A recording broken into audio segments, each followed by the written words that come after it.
Le passage du ministre de Postes, Télécommunications et Nouvelles Technologies de l'Information et de la Communication à l'Assemblée nationale a choqué plus d'un Congolais victime de ce que certains qualifient d'escroquerie à grande échelle. Les organes de défense des droits des enfants, dont Sourire dans nos villages, par le biais de sa présidente, a exprimé son indignation contre les propos du ministre Kibasa qui sous-entendait que la taxe RAM a soutenu la gratuité de l'enseignement en RDC. C'est faux.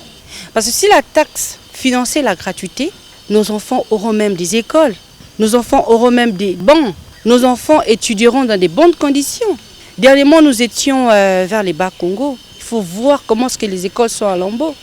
Mais je pense que s'il y a plus de 83 millions d'habitants, et avec tout cet argent collecté, on ne peut pas manquer les moyens pour construire, ne fût-ce que des écoles. La gratuité a beaucoup de problèmes, même ici à Kinshasa.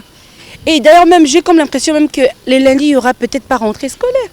Alors, tout cet argent récolté, parce que ce sont nos enfants qui ont payé. Vous savez, tous les enfants aujourd'hui, même au fin fond des villages, ils ont des téléphones.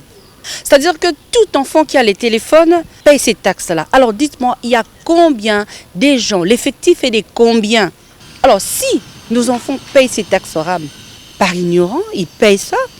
Mais nos enfants doivent aussi bénéficier. Eloge Louis Lanzibo estime d'ailleurs que la gratuité n'a jamais existé, sinon elle doit bien être accompagnée pour être une réussite. La gratuité, ça demandait beaucoup de réformes. C'est pourquoi on avait dit nous ne voulons pas des décisions politiques. Nous sommes pour la gratuité, mais que cette gratuité-là soit bien accompagnée.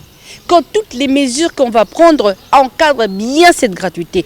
Mais ce n'est pas en pillant la population que vous allez nous donner une gratuité qui n'est pas en soi gratuite, non. Elle est d'avis que le ministre de Pétentique devrait démissionner de son poste pour n'avoir pas rencontré les préoccupations des élus et de tous les Congolais en général. Non mais il doit démissionner.